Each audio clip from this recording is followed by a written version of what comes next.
The moment was brief, almost throwaway, the kind of line that could easily be dismissed as nothing more than a wink to longtime viewers.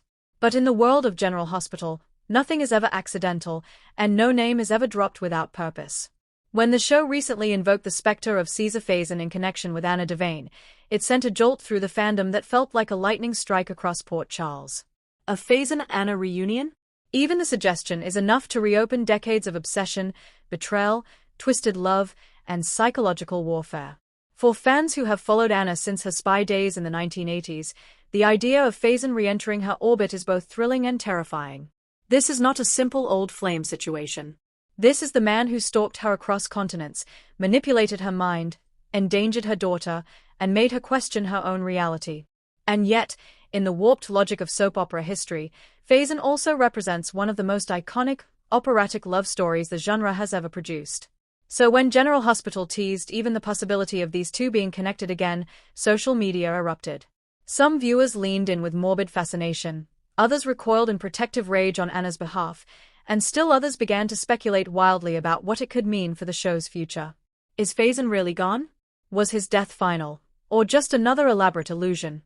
And what would it mean for Anna, who has spent her entire life trying to escape the gravitational pull of this man's obsession?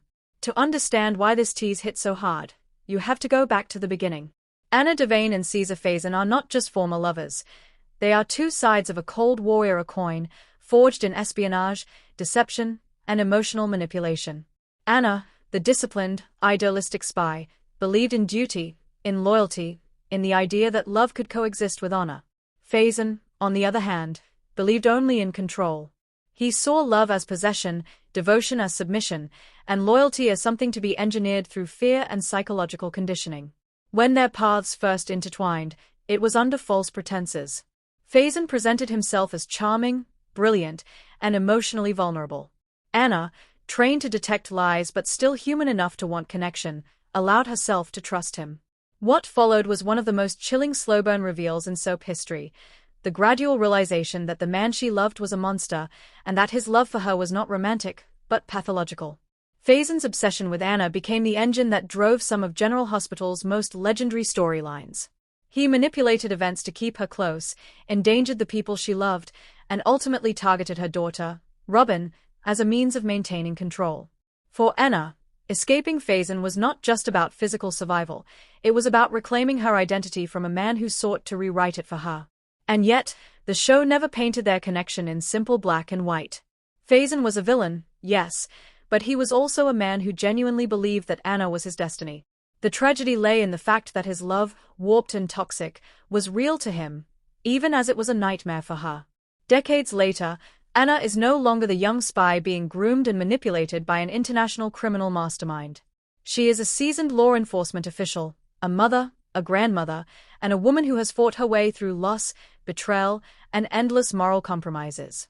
She has loved deeply since Faison, most notably Duke Lavoie, whose memory still casts a long shadow over her heart. So why dredge up Faison now? Why remind viewers of a relationship defined by trauma? The answer may lie in the current emotional state of the character. Anna has been walking a delicate line between strength and vulnerability, authority and guilt. Recent storylines have placed her in situations where her judgment is questioned, where her past as a spy and her present as a protector collide. Bringing Faison back into the conversation, whether physically, through a reveal that he is alive, or psychologically, through secrets and consequences that trace back to him, forces Anna to confront the one adversary who always knew how to get inside her head. For the show, it is a chance to mine a rich vein of history. For the fans, it is a test of trust. Can General Hospital revisit this dark chapter without reducing Anna to a victim again? Can they honor the complexity of her past without glorifying the man who tried to destroy her? The reaction from viewers has been anything but unified. On one side are the nostalgia-driven fans who remember the Faison-Anna dynamic as one of the most electrifying in soap opera history. To them, a reunion, whether in flashback, hallucination, or full-fledged return, promises high-stakes drama and psychological intensity that few modern storylines can match. They argue that no villain ever challenged Anna the way Faison did, and that revisiting their connection could provide the kind of layered storytelling the show sometimes lacks. These fans point to the power of unresolved emotional threads. Even in death, Faison has lingered in Anna's story, his actions shaping her choices and haunting her relationships. A direct confrontation, they say, could finally bring closure, or at least a reckoning. On the other side are viewers who see the tease as deeply troubling. They remember the manipulation, the brainwashing, the threats to Robin, and the countless ways Faison violated Anna's autonomy. For them, the idea of framing any kind of reunion risks romanticizing abuse and obsession. They worry that the show could slip into dangerous territory, blurring the line between epic villain and toxic partner. This group is fiercely protective of Anna. They want her story to be about healing, resilience, and agency, not about being dragged back into the orbit of a man who defined his love through control. In the soap world, death is rarely final, especially for characters as iconic as Caesar Faison. His last appearance ended with what seemed like a definitive demise, but longtime viewers know better than to trust a body, a heartbeat monitor, or even a dramatic farewell. The recent tease has reignited speculation that Faison may have faked his death, left behind a protégé, or embedded a final, posthumous scheme that is only now coming to light. Some fans believe the show is laying the groundwork for a new villain who will carry Faison's legacy, using his methods and perhaps even his obsession with Anna as a blueprint. Others think the reunion will be psychological rather than physical, a manifestation of Anna's trauma, a series of flashbacks, or a storyline in which she uncovers secrets that reveal just how deeply Faison's influence still runs through her life and the lives of those around her. If General Hospital does choose to bring Faison back into Anna's story in a meaningful way, the narrative stakes are enormous. This cannot be a simple cat-and-mouse game or a nostalgic callback. It has to be a reckoning. For Anna, confronting Faison, alive or dead, means confronting the parts of herself that were shaped by his manipulation.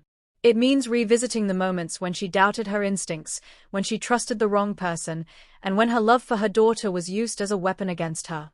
Handled well, such a storyline could be profoundly empowering.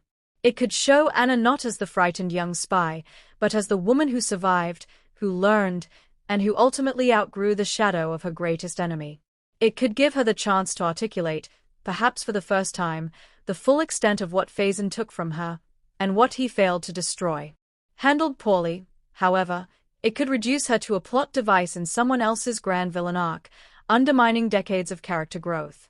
Faison's return, even in name only, would not affect Anna alone. His history is intertwined with the fabric of Port Charles, from the WSB to the Scorpio family to the next generation that still bears the scars of his actions. A renewed focus on his legacy could ripple outward, drawing in characters who never faced him directly but who live with the consequences of his schemes. It could reopen old wounds, expose long-buried secrets, and force the town to reckon with the idea that some evils never truly disappear, they only evolve. The reason this tease has sparked such intense reaction is simple. Faison and Anna represent the kind of storytelling that General Hospital does best when it is at the top of its game. Their saga is not just about good versus evil. It is about the psychological cost of love, loyalty, and obsession. It is about how a single relationship can alter the course of multiple lives, echoing across decades. Whether viewers are excited, anxious, or outright angry about the possibility of a reunion, one thing is clear. They are invested. They care deeply about Anna's journey, about the integrity of her character, and about the show's willingness to honor its own history without being trapped by it. For now, the tease remains just that, a tantalizing hint, a spark thrown into the tinderbox of fan memory. But in a genre where history is both a treasure trove and a minefield, even a whisper of Faison's name carries weight. If General Hospital chooses to pursue this thread, it will be walking a tightrope between nostalgia and responsibility, between thrilling drama and emotional truth. The challenge will be to tell a story that acknowledges the darkness of the past while affirming the strength of the present. Anna Devane has spent her life fighting for control of her missions, her heart, and her destiny. A Faison and Anna reunion, in whatever form it takes, must ultimately be about that. Not the return of a villain's obsession, but the triumph of a woman who refused to let it define her. And as fans continue to debate, speculate, and brace themselves for what's to come, one thing is certain. In Port Charles, the past is never truly buried. It waits, patient and persistent, for the moment when its story can be told again.